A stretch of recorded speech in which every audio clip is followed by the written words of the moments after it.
সর্বপ্রথমে মহান ঈশ্বরকে ধন্যবাদ দিই এবং সকলকে আরেকটিবার প্রভু যীশু খ্রিস্টের নামেতে শুভেচ্ছা জানাই। সকলকে জয় যীশু। আসুন আজকে যে আমাদের আলোচ্য বিষয় তা হলো যে একটি পথ আছে যাহা মনুষ্যের দৃষ্টিতে সরল, কিন্তু তাহার পরিমাণ মৃত্যুর পথ।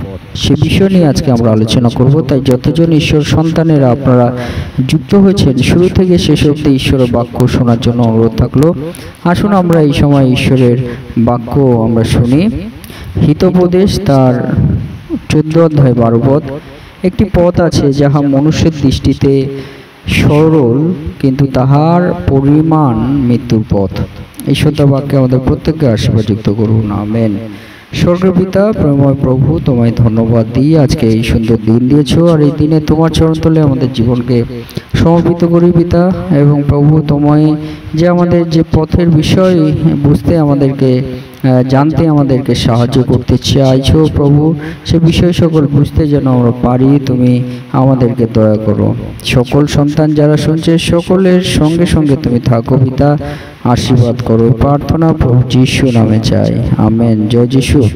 আজকে আমাদের বিদেশ তিনি আমাদেরকে যে বিষয় বলতে চান যে একটি পথ আছে যাহা মনুষ্যের দৃষ্টিতে সরল, এবং কিন্তু তার পরিমাণটা কিন্তু মৃত্যুর পথ। অর্থাৎ আমরা মনে রাখি যে একটি পথ তাহা সকল মনুষ্যের কাছে আমাদের সরল এবং সহজ মনে হতে পারে, সেইটা আমাদের কাছে খুব ইজি মনে হচ্ছে, কিন্তু সেই পথটা বলছে কি আমাদের মৃত্যুর পথ। অর্থাৎ যেটা সোজা সেটাই আমাদের মৃত্যুর পথ। তাই পিতা ঈশ্বর তিনি আমাদেরকে বলতে চান যে আমরা যেন এই বিষয়টি আমরা সাবধান হওয়ার চেষ্টা করি, যে পিতা ঈশ্বর তিনি আসলে কি বলতে চেয়েছেন। যেটা মনুষ্য সকল এই জগতে মনুষ্য আপনি যেখানে থাকছেন সেইখানে আপনি দেখছেন যে সকল মনুষ্যরা যে পথে এগাচ্ছে সেইটা খুবই সহজ সরল, কোনো বাধা নেই, কোনো বিপত্তি নেই, আমরা সেই পথে সুন্দরভাবে আমরা চলতে পারি, তাতে আমাদের কোনো সমস্যা নেই। আর সেই পথে আমাদের খুবই সহজ এবং ইজিভাবে আমরা চলতে পারছি। তাহলে সেই পথটা বলছে যে মৃত্যুর পথ। আমরা আমাদেরকে পিতা ঈশ্বর সেই বিষয়ে সাবধান হতে কিন্তু তিনি বলছেন, কারণ পিতা ঈশ্বর তিনি আমাদেরকে বলতে চান যে আমরা এই সাবধানতা আমাদের জীবনে যেন আমরা নিই, কারণ সেই পথটা হলো মৃত্যুর পথ। তাহলে আজকে প্রশ্ন, যদি সেই পথটি মৃত্যুর হয় তাহলে জীবনের পথ আমাদের কি আছে? ঈশ্বর তিনি বাক্যে বলছেন যে প্রশস্ত দ্বার, সেই দ্বার প্রভু যীশু খ্রিস্ট তিনি বলছেন যে প্রশস্ত দ্বার, সেই দ্বার দিয়ে সকলেই প্রবেশ করতে পারে। সেটা হলো খুবই সোজা, কিন্তু আরেকটি দ্বার আছে, আরেকটি রাস্তা আছে, আরেকটি পথ আছে, সেটি হলো কিন্তু সংকীর্ণ দ্বার, আর সেই দ্বার দিয়ে কিন্তু সকলে প্রবেশ করতে পারে না। তাহলে বলছে সেই প্রশস্ত দ্বারটাই হলো মৃত্যুর পথ, এবং সংকীর্ণ দ্বার হলো জীবনের পথ, উদ্ধারের পথ, পরিত্রাণের পথ, স্বর্গে যাওয়ার পথ, পিতা ঈশ্বরের কাছে যাওয়ার পথ। হালেলুয়া। তাই পিতা ঈশ্বর এই বাক্যের মধ্যে দিয়ে প্রথম যে বিষয় আমাদের বলতে চান, যেন আমরা ঠকে না যাই। কেন, কি বিষয় আমরা ঠকবো না? যে আমাদের যেটা মনে হচ্ছে যে মনুষ্য আমরা, আমাদের যেটা মনে হচ্ছে এইটাই সঠিক পথ এবং সঠিকভাবে আমরা চলছি, এইটাই কিন্তু আমাদের জীবনে ক্ষতি ডেকে আনবে, এটাই কিন্তু আমাদের জীবন নষ্ট করে দেবে, এইটাই কিন্তু আমাদের জীবন আমাদের একেবারে শেষ করে দেবে, এবং এই জীবনটা কিন্তু আমাদের ধ্বংস করে দেবে। অর্থাৎ এই সোজা পথটা পিতা ঈশ্বর তিনি বলছেন যে আমরা যেটা সমস্ত মনুষ্য জাতি যেভাবে চলছে, যে পথে চলছে, সেটা দেখে যেন আমরা ঠকে না যাই, কিন্তু এটাই কিন্তু আগামী সময় তোমার ক্ষতি পথ হতে পারে, তোমার জীবনকে ক্ষতি হিসেবে পরিচালনা করতে পারে।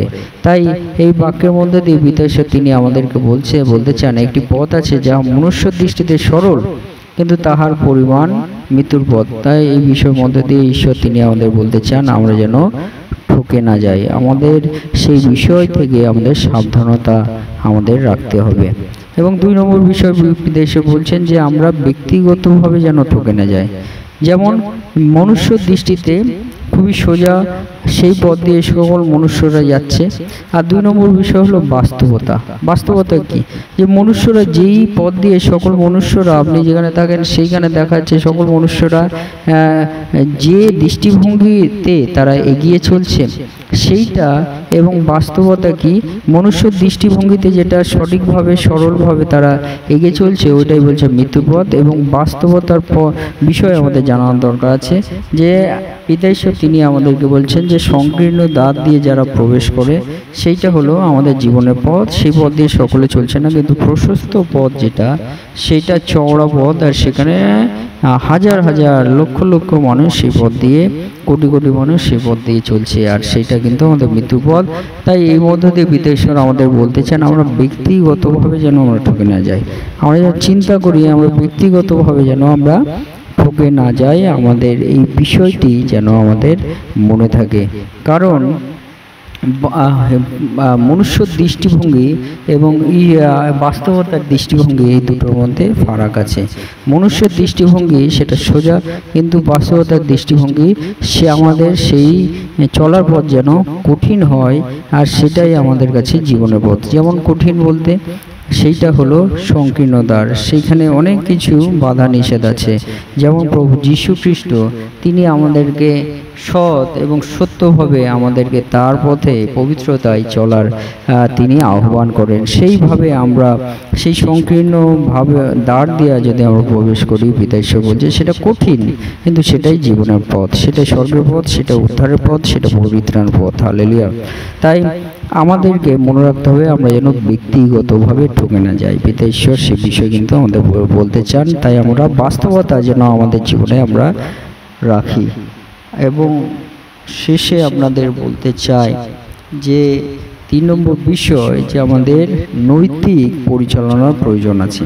পিতা ঈশ্বর আমাদের নৈতিক পরিচালনার কি প্রয়োজন আছে, যে আমাদের এই বাক্যের মধ্যে দিয়ে কেমন নৈতিক পরিচালনার বিষয় বলছেন, যে একটি পথ আছে যাহা মনুষ্যের দৃষ্টিতে সরল, কিন্তু তাহার পরিমাণ মৃত্যুর পথ।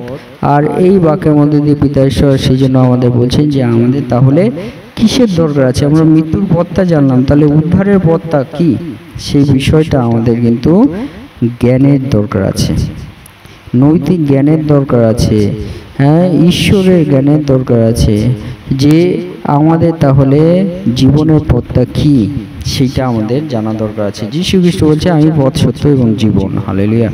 তাই আমাদের সেই বিষয়টাও কিন্তু আমাদের জীবনে গুরুত্ব দিতে হবে। কারণ প্রতিফল আমাদের যে পছন্দ পরবর্তীতে কিন্তু শেষে কিন্তু তার একটা কি বলবো, তার একটা কার্য আছে। আমরা আজকে যেটা পছন্দ করছি বা চয়েস করছি সেটা কিন্তু শেষে আমাদের তার একটা ইম্প্যাক্ট আছে বা তার একটা প্রতিফল আছে।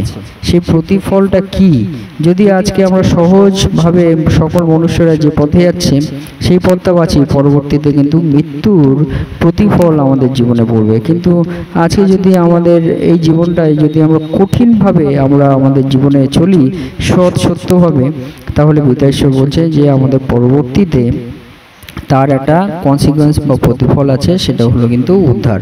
তাই এই বিষয় কিন্তু পিতা ঈশ্বর তিনি আমাদেরকে বলতে চান। তাই আজকে আপনাদেরকে বলতে চাই পিতা ঈশ্বর তিনি বলছেন যে একটি পথ আছে যেটি মনুষ্য দৃষ্টিতে সরল, কিন্তু তাহার পরিমাণ মৃত্যুর পথ। তাই আমাদেরকে জীবনের পথ পেতে গেলে হ্যাঁ আমাদেরকে মনে রাখতে হবে যে প্রভু যীশু খ্রিস্ট সেই জীবনের পথ সকল তিনি আমাদেরকে দিয়েছেন। তাই সেইভাবে আমাদের চলার দরকার আছে। একজন সন্তানের কথা আপনাদেরকে বলি শেষে, আর সেই সন্তানের নাম স্টিফেন।